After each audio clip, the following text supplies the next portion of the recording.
यह विचारी नहीं करऊँ हठ, झूठ स्नेहु बढ़ाई।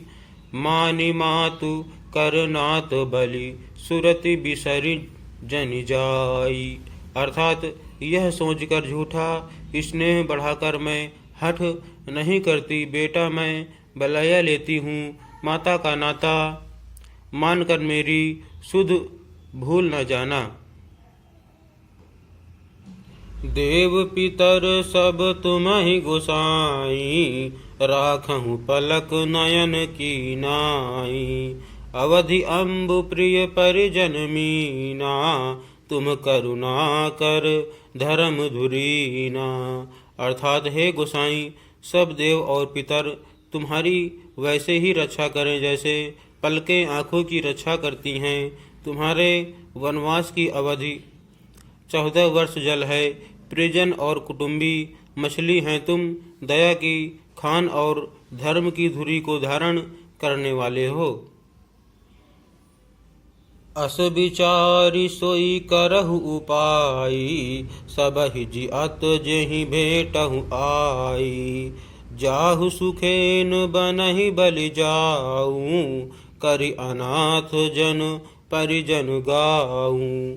अर्थात ऐसा विचार कर वही उपाय करना जिसमें सबके जीते जी तुम आ मिलो। मैं बलिहारी जाती हूँ, तुम सेवकों, परिवार वालों और नगर भर को अनाथ करके सुखपूर्वक वन को जाओ।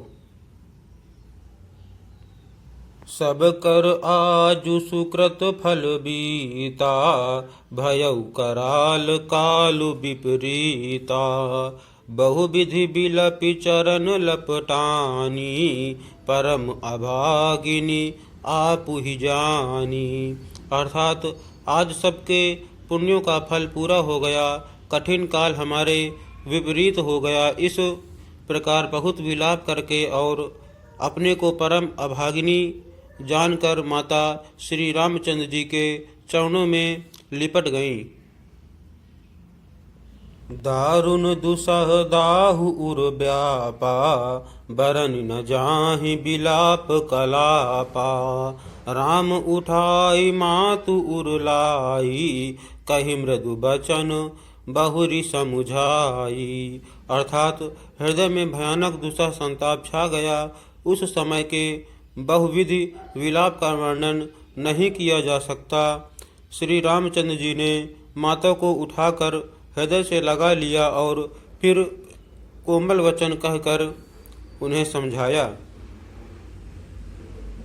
समाचार तेहि समय सुनी, सीय उठी अकुलाई।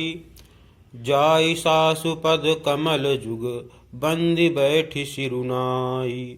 अर्थात उसी समय यह समाचार सुनकर सीता जी अकुला उठी और सास के पास जाकर उनके दोनों चरण कमलों की वंदना कर सिर नीचा करके बैठ गईं।